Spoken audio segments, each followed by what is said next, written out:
guys, welcome back to another edition of Chats from the Blog Cabin. Today I am joined by Sarah. She is a certified parent coach. So Sarah, before we get into talking about what a certified parent coach is, why don't you introduce yourself? Absolutely. Thank you so much for having me, Melissa. As you mentioned, my name is Sarah Salisott, and I'm a PCI certified parent coach. And it's an individual who works with parents, depending upon their specific niche. And I went through the graduate level program at the Parent Coach Institute in order to receive that certification. Specifically, I work with mainly biological parents of children who are in the foster care system. What made you decide to start doing this? That is interesting. If you would have asked me 5 years ago if I'd be a PCI certified parent coach, I probably would have laughed.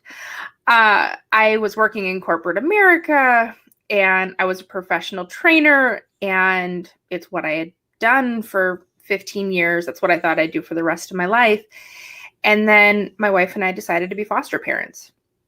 And we accepted our first placement, and it didn't go well, and we needed support, and it wasn't there. It wasn't available for us. So I went on this crazy journey of reading and listening and attending everything that I could possibly find on parenting and foster care and brain development. And one of the workers we had said, you need to do something with this. Like, this is an amount of knowledge that is uncommon. And I thought, well, I could work with parents. And if I'm being entirely honest, I thought being a parent coach was a joke.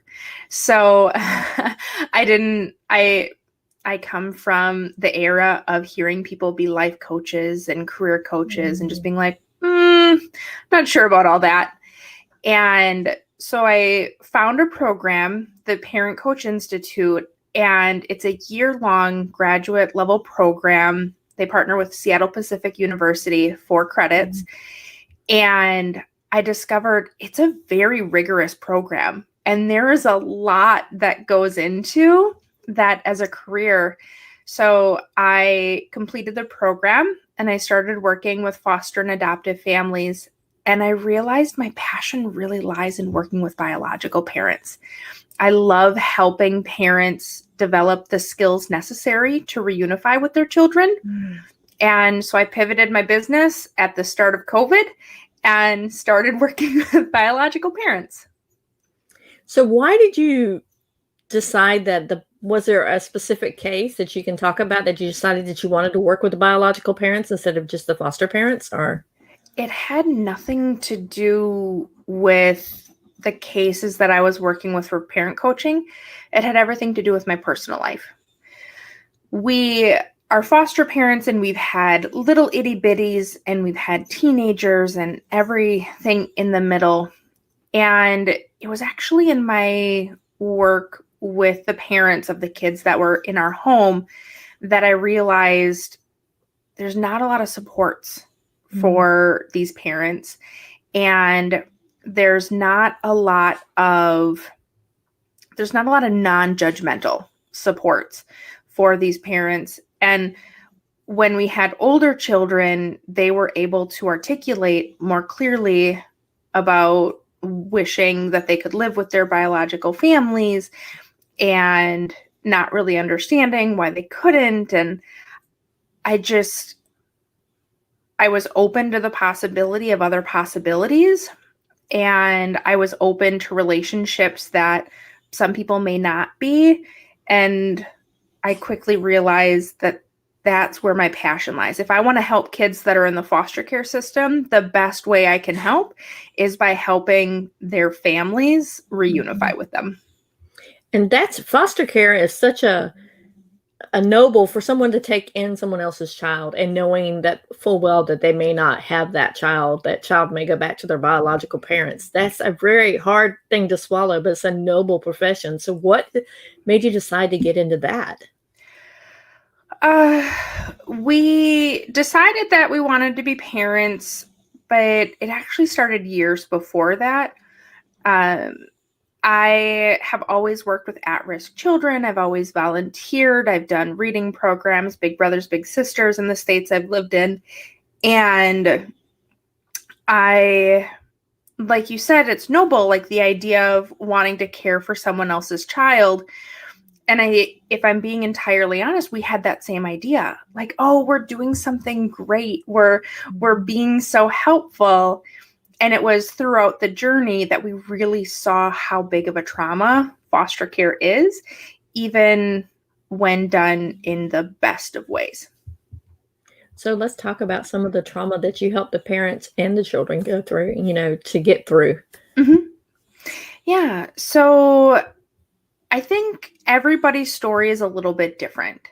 Some parents struggle with mental health struggles. Some parents struggle with aoda struggles. Some parents struggle with generational trauma. Some parents struggle with a combination of all of those. Mm-hmm. And it really is unique to each individual parent.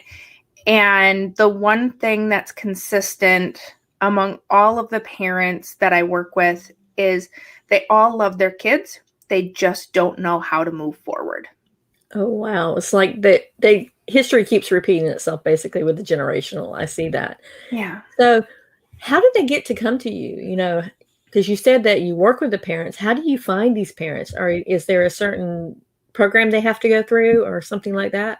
Yeah, so I partner with one of our local counties here in Wisconsin, and the social workers refer clients to me, and they come to me by way of one of two programs, either Family Recovery Court, which is a very specific type of court that you're only allowed to participate in if you have a significant drug or alcohol problem. And then through regular child protective services where your children are in out-of-home care. And very often parents that are in that situation, they're required to have a parenting service. And then I also get referrals from the local mental health hospital in the greater Milwaukee area. I receive referrals from past clients and things along those lines. So I have a few different referral sources. So when they come to you, what are they specifically looking for most of the time? Well, that's my little poodle. He wants to say hello. I'm surprised my Shih Tzu, she's in here. She's on the couch. I'm surprised she hasn't barked yet. If I'm being entirely honest, the first session that the parents come to me at, they all tell me there's no reason that they should be going through my service. That is probably my biggest hurdle, is that because the parents are being referred to me as a required service or a court-ordered service, they're not coming to me saying, oh, I have a problem and I need help. They're coming to me because the judge and the social worker said, you're going to talk to this lady every week and you're going to work on stuff that you might not agree that you want to work on. So it's my job to not only help them feel comfortable and feel safe in engaging in these services, it's also my job to kind of figure out where their struggle points are and where we can build on their strengths in order to help them feel more confident in their parenting and have more successful interactions with their children. Yeah, I can see where it's defensive. Like, I'm not supposed to be here. I don't know why they shouldn't do that. I so can see that. Exactly. So how often, I mean, you say it happens most of the time, 99%, that when they come to you, they're like that. During your journey, when do they start opening up and are listening, start the defenses kind of fall? You cut out a little bit. I didn't hear that. You're a little bit frozen. Okay. Or I'm frozen. No, you're not frozen. Oh, okay. Okay. So what did you say? I'm so sorry. No, that's okay. When you are working with these parents and they're coming in and they're defensive, how many sessions does it take them to finally let their guard down and realize that you're there to help them and not there to try to take their kids away from them? It's going to sound really confident and really arrogant, but usually we can get there in the first session. Not always. There are definitely people who it takes a little bit longer, but that's where I'm really skilled at, in letting people know that they're safe and everything will be okay, in having these conversations with me. And I'm not here to judge, and I'm not here to change everything. I'm here to find out what's working and build on that, and also do a lot of education on what different parenting styles does to the brain and how relationships impact everything in life. Mm-hmm. And I help parents really understand that, yeah, some things didn't go well. Some things were a pretty big struggle and they were a problem, but that doesn't mean everything was terrible. And if they don't get it in the first session, I send follow-up emails, and their social workers are included in that. And when they realize that some of the stuff that maybe they're just not ready to talk about with their social workers, and it's not necessary that it's in the emails, it's not. And we can move forward strength-based while also addressing struggles. Wow, I love that. I love how you show what they're good at, but also, hey, here's what you might need a little bit of help at. Because a lot of people go and they just point out the negative, negative, negative, and you get so crushed down that you don't feel like you're going to ever escape the negative. So I love how you focus on the strengths as well. Exactly. And people know where they're not doing well. People know where they're lacking.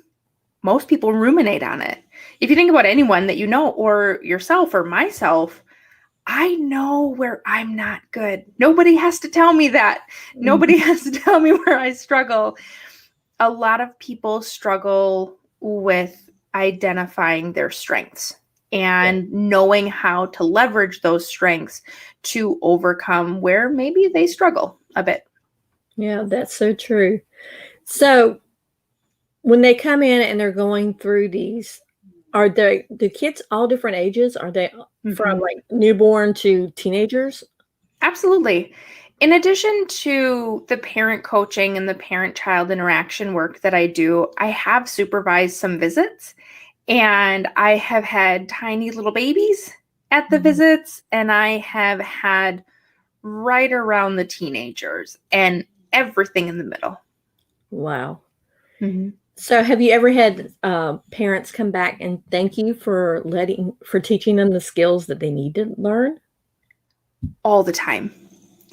And I did an event yesterday, actually, where I had gathered gifts. I had purchased a few $100s of gifts, and a bar worked with a DJ, Hot 105.7 in the greater Milwaukee area. And it was CJ's Pub.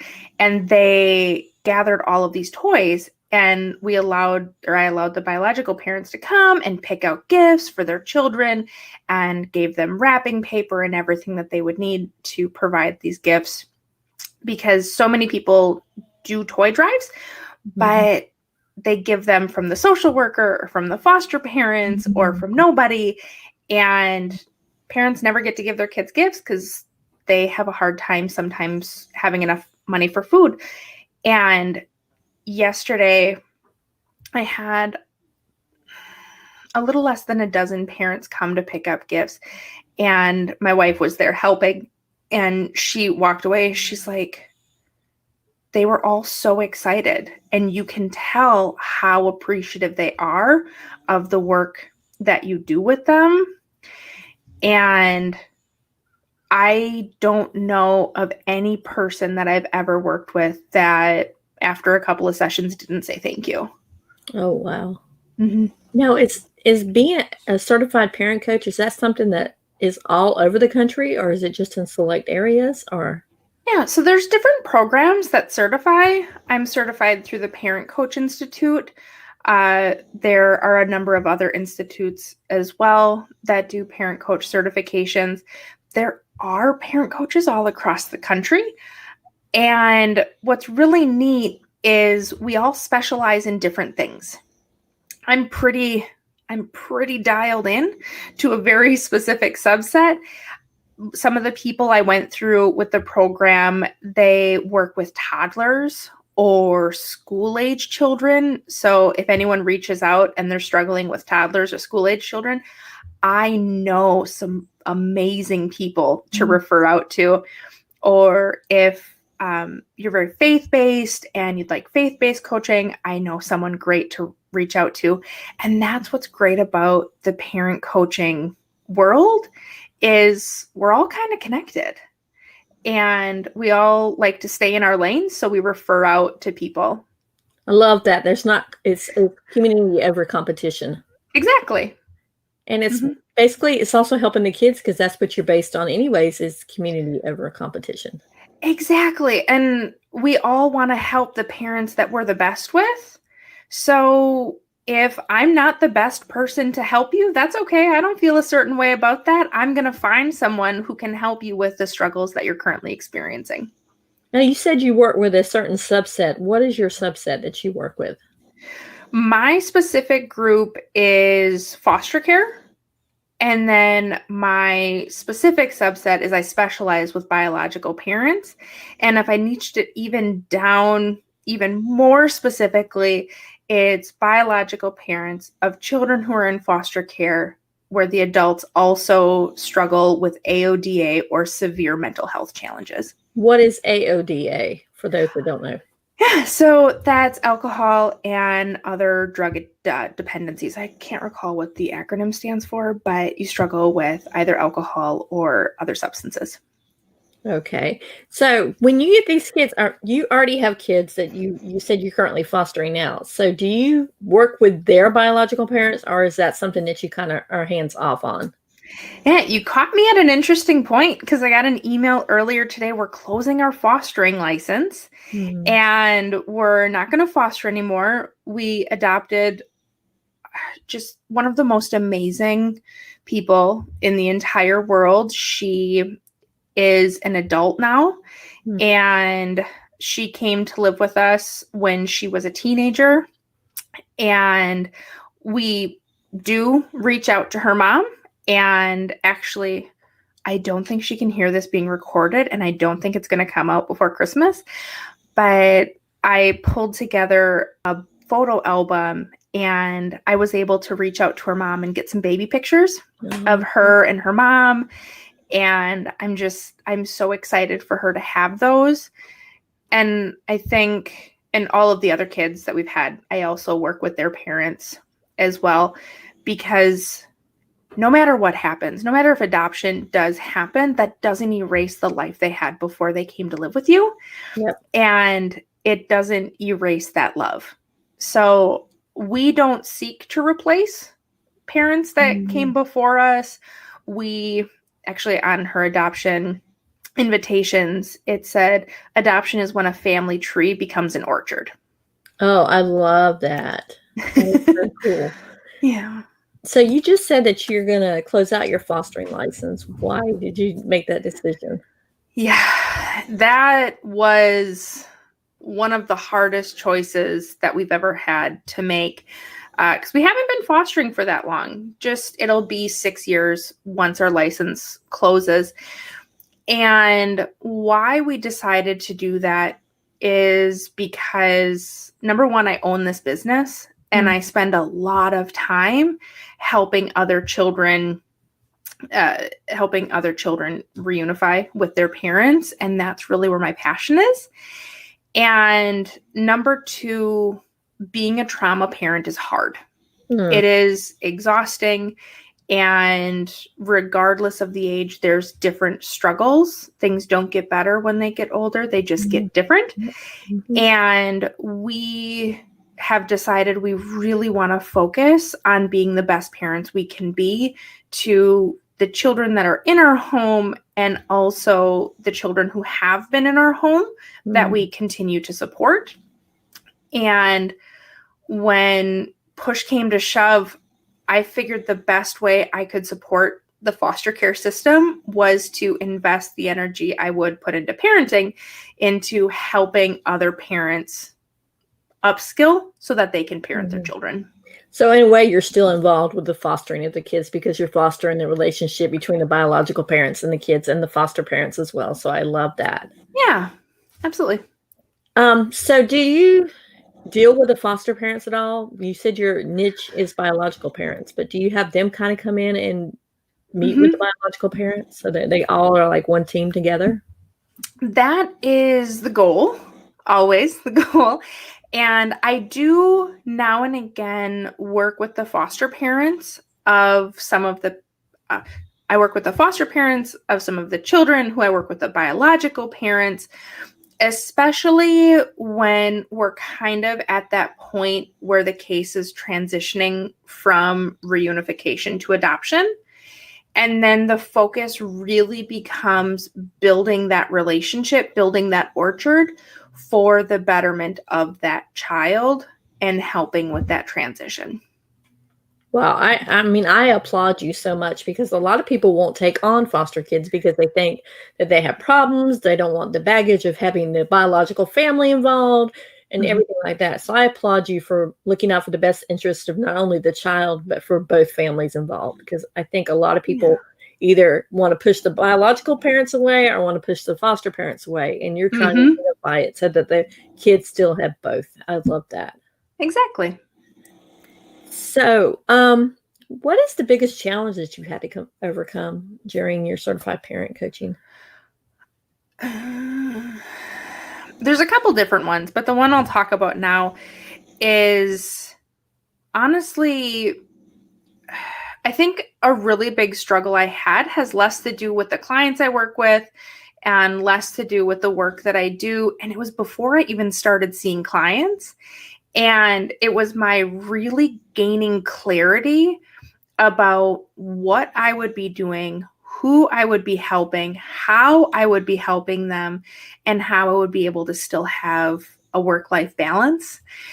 And I think if you talk to anyone who works with people who struggle with mental health or drug and alcohol issues, or people who struggle like chronic homelessness and intergenerational trauma, you have to make sure that you're taking good care of yourself so that you don't get exhausted, because you can't pour from an empty cup.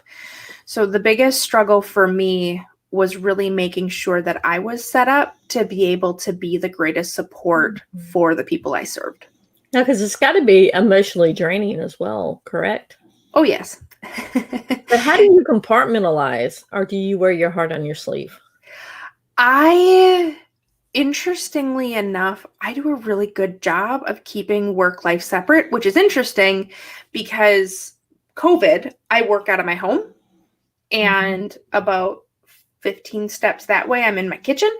So it's hard to keep work-life separate when it's on the same floor.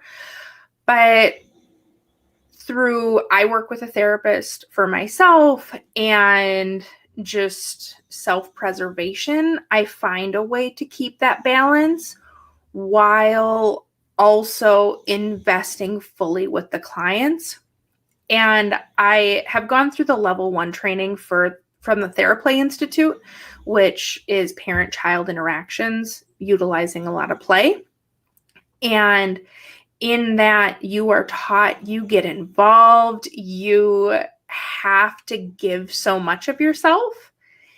And so I've had to find a way to kind of balance the two. I love how you say that you work with a therapist, because I can imagine you have a lot of emotions going around, and it's making it almost, people need to realize that talking to a therapist is just a normal part of life. It's just like you're talking to a friend. You're just venting and getting all these emotions out. And a lot of people think that when you go to see a therapist, it I might be frozen. I heard you say that people need to realize that talking to a therapist. People need to realize that talking to a therapist is a good thing. Absolutely. And that it's to help you get your emotions out, and not something that, oh my gosh, it's such a hush hush. We shouldn't be talking about this. I can't believe they actually go see a therapist. Oh my gosh, that stigma around mental health. Oh yeah, One of the things I tell my clients that I work with is everyone is one bad situation away from Child Protective Services involvement. Whether that means your kids are removed or anything along those lines, everybody is one bad situation away from it. And do I think that I'm at risk? No. Have I had CPS called as a foster parent?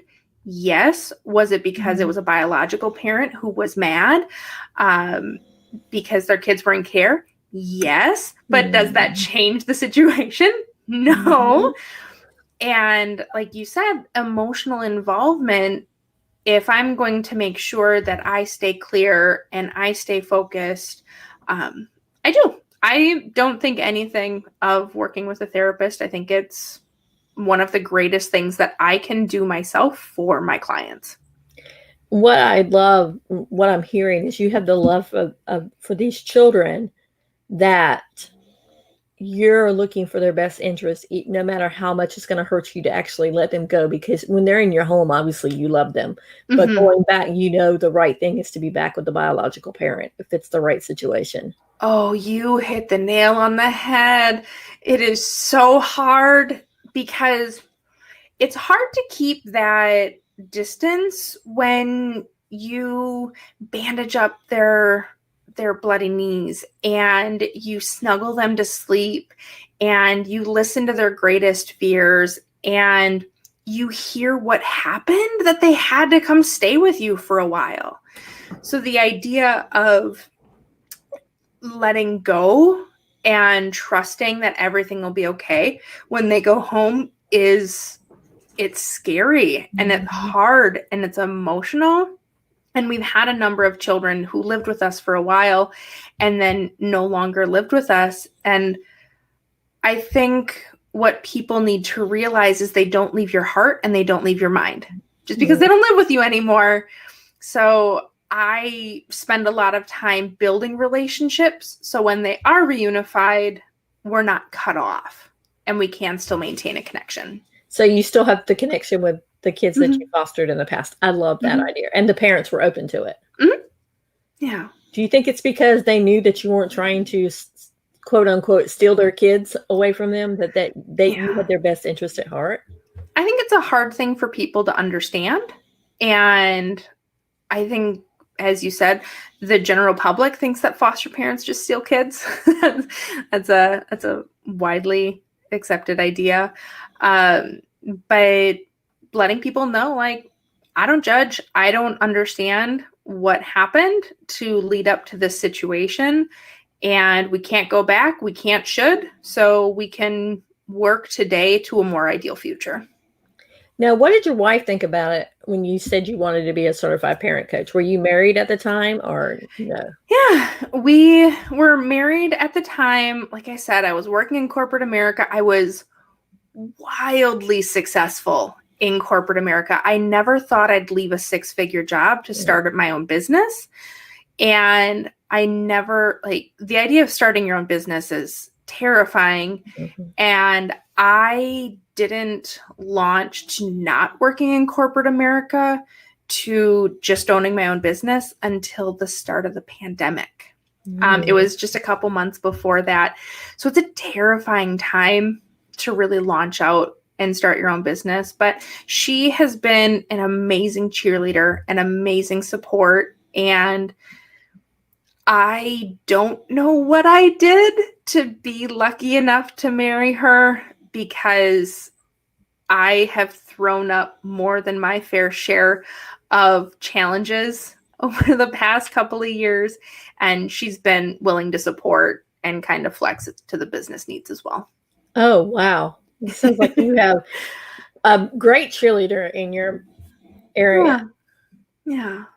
Because I can imagine when people think of you're leaving a 6-figure job, what, are you crazy? Yeah. I still think it's crazy, if I'm being honest. But, I mean, one of the things I ask my clients in the first couple of sessions is, what sets your soul on fire?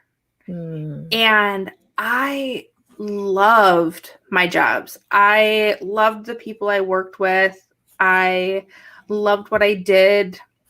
getting up every day was never a challenge, but it didn't set my soul on fire. So I love that. And all along before you became a certified parent coach, you were already all along fostering kids, or did that happen after you became a certified parent coach? What was that? Were you fostering kids before you became a certified parent coach, or did the certified parent coach come before the fostering? What was that? The parent coaching came after fostering.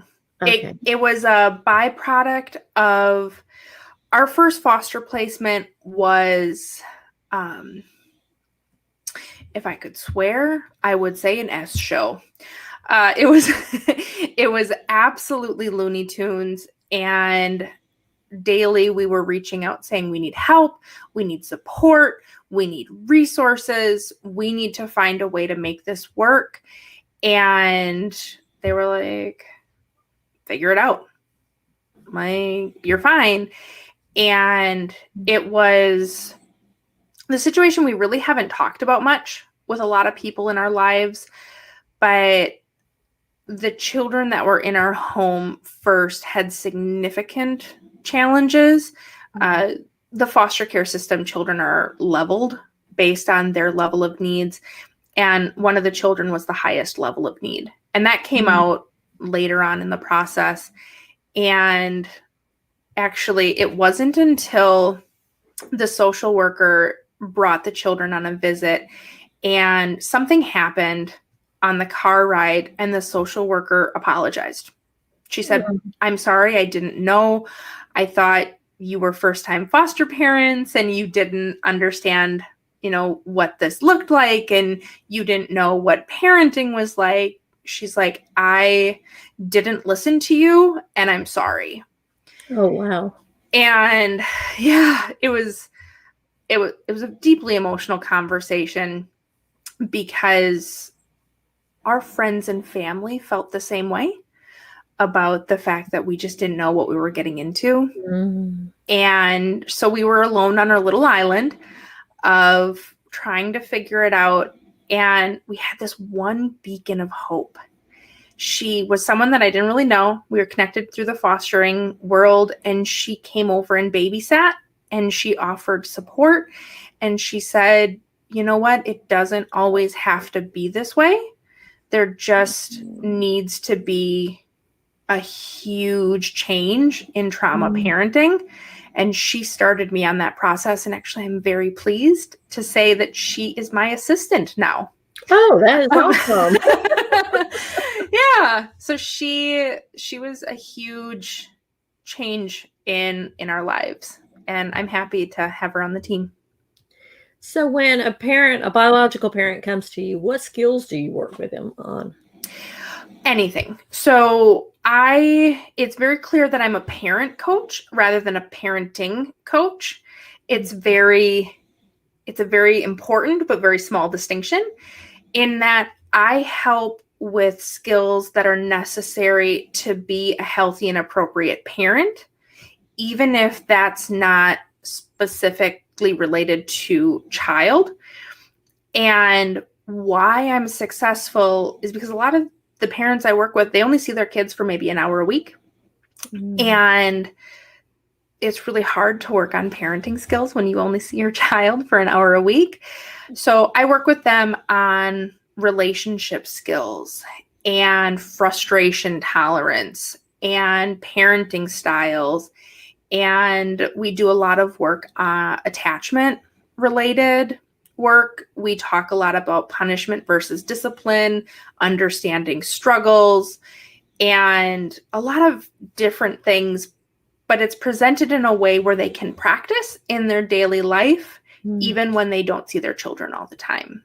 And it makes a huge difference in the parent-child relationship as well.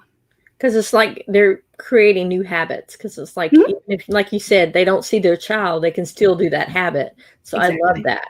Because I think they said if you do a habit like 21 days straight, that you're more likely to maintain that habit. So I love that you said you're teaching them to do it with and without their kids, so that they don't have to always have their kids with them, because in foster care, you don't know when they're going to be able to visit their kids.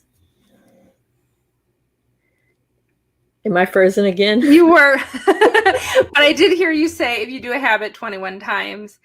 And we had a phrase. So back to the foster parent thing, when children come into your home, a lot of foster parents have shoulds. Well, they're 7, they should be able to do this or this or this. Or they're 3, they should be able to do this or this or this. And really, it's important for foster parents and adoptive parents to meet their kids where they are. Mm. We've had children who are preteens that didn't know how to take a shower, or didn't know how to use utensils, or didn't know how to clean themselves after they go to the bathroom. And rather than taking like a shaming approach and like, well, how don't you know? And all of that, we take a laughter approach, and we make things silly and fun. And it's actually been scientifically proven that you can develop a skill much faster if you do the repetitions while laughing. And your brain creates those neural pathways more quickly if you are practicing that skill while laughing. So I use a lot of laughter, a lot of silliness in both my personal life and professional life. And, I never knew that. So I learned something new. Do you think it's because the brain kind of puts something positive when you're learning the skill? I think so.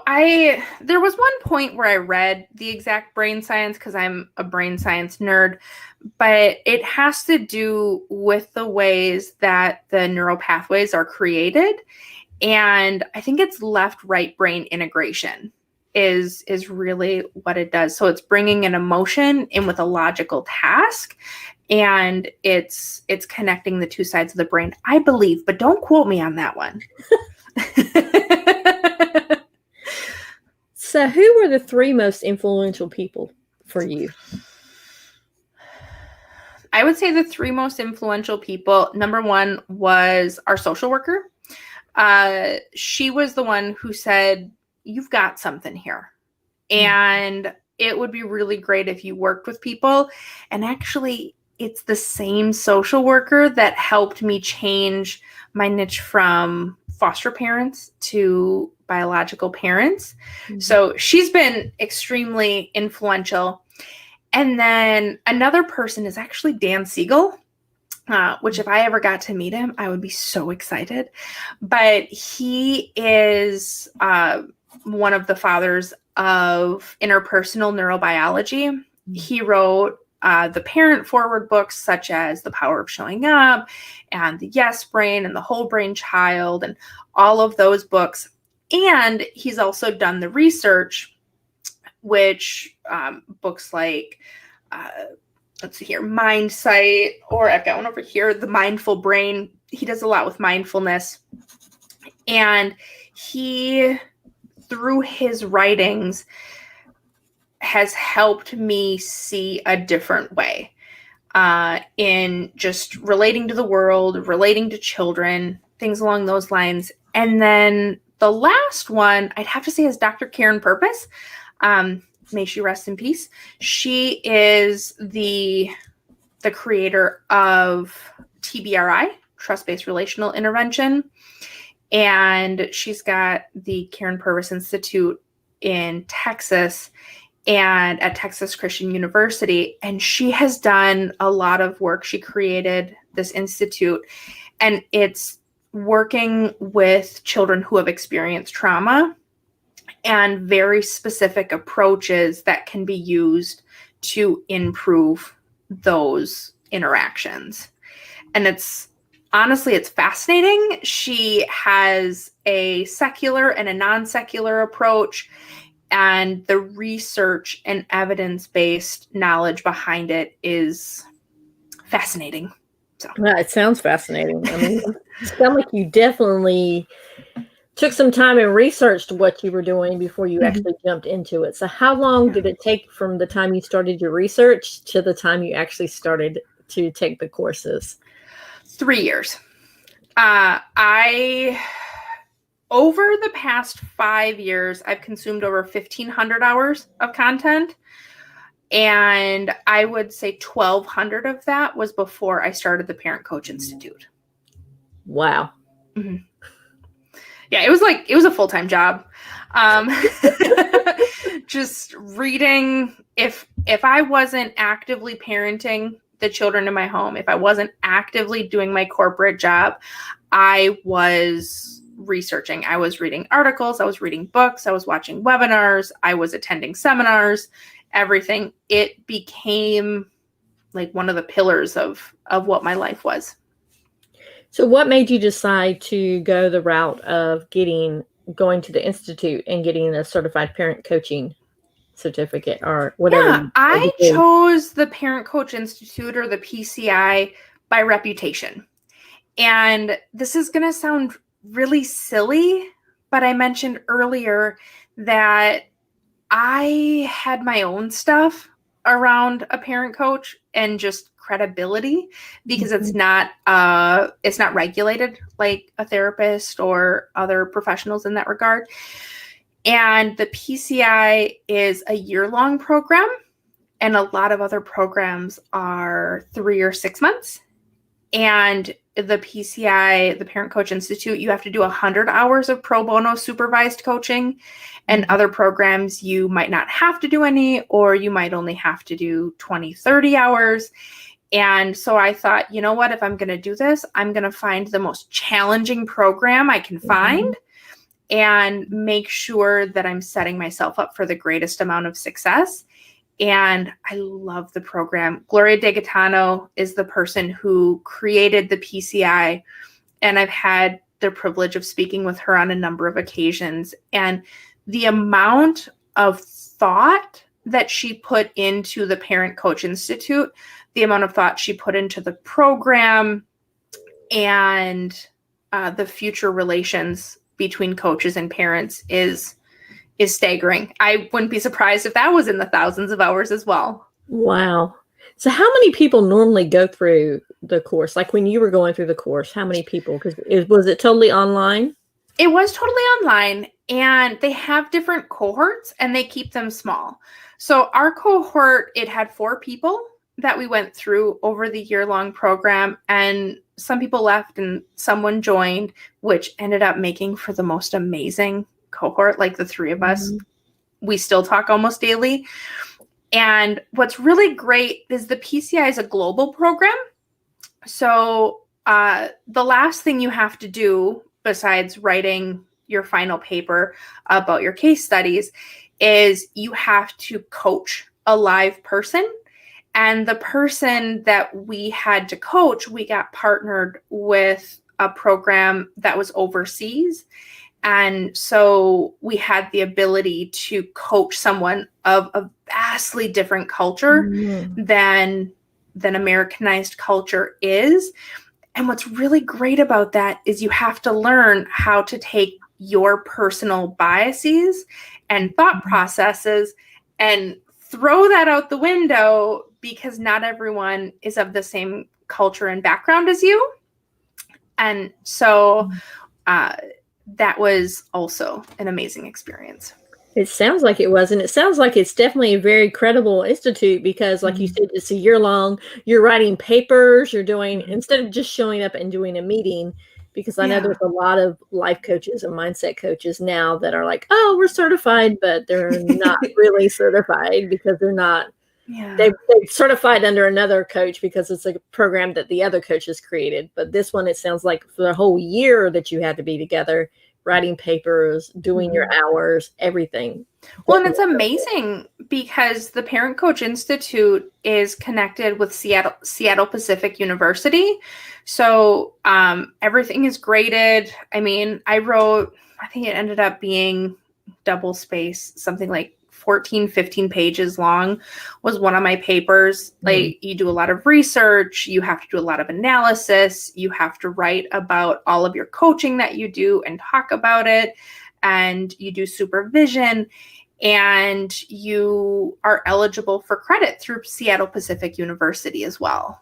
So it's I would have to say it is one of the most credible programs out there, and it's definitely the program that I felt the most confidence leaving when I was done. Well, I can say definitely sounds to me like it is the most credible program, because I have not heard of any coaching program that it's attached to a university. Exactly. So And it's nice. Yeah. Yeah. So people aren't looking at you like, yeah, you're a coach. Yeah. But then you can have credentials to show that it's backed up. So I love that. Absolutely. So is there anything else you want to share? Well, I'm very excited to share that I wrote a book. Okay. And it is with the publisher. And so it's not available for purchase, but it will be. And it is it's my biggest tips that I have when I work with clients. It's the biggest homework assignments that make the most amount of progress. I put them into this book because I am many months away from being able to take any new referrals, and I want to be able to help as many people as I possibly can. So I put my biggest tips and suggestions into this book, and it's with the publisher now, so it'll be out, I would say, early spring. Wow. Do you see you expanding your business to be beyond you, like taking on other parent coaches? Not only other parent coaches, I'm actively in the process of figuring out everything I need to do to also bring on therapists. So I'd like my business to have parent coaches, therapists, and visit supervisors who have a little bit of training in a couple of different areas to be able to meet these parents in multiple facets of their needs. Yeah, because I know a lot of kids are drowning in the foster care system. The foster care system, period, is drowning. Social workers are overworked. So I think this is such a great support to them as well. Did I cut out again?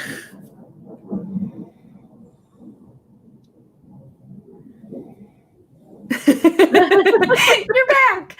Okay. But yes, you're exactly right. The foster care system, there are so many kids drowning. And the interesting thing, I was having this conversation on the way home. Children in the foster care system have oodles and boodles and tons of supports to help them through the process. And it's the foster parents and biological parents where there are some gaps. So my aim is to be able to bring on enough people to be able to wrap support around all of the adults for the children that are in care. Yeah. So where can people find you? People can find me online. My website is thefosterlane.com. And then my Facebook and Instagram are the Foster Lane Parent Coaching. I'm more active on Facebook than I am Instagram. I know my own limits, and I'm not great at Instagram. But those would be the three places that I could be found. Well, Sarah, I want to thank you for joining us today and chatting about being a certified parent coach. And I see you smiling, but I do not hear you.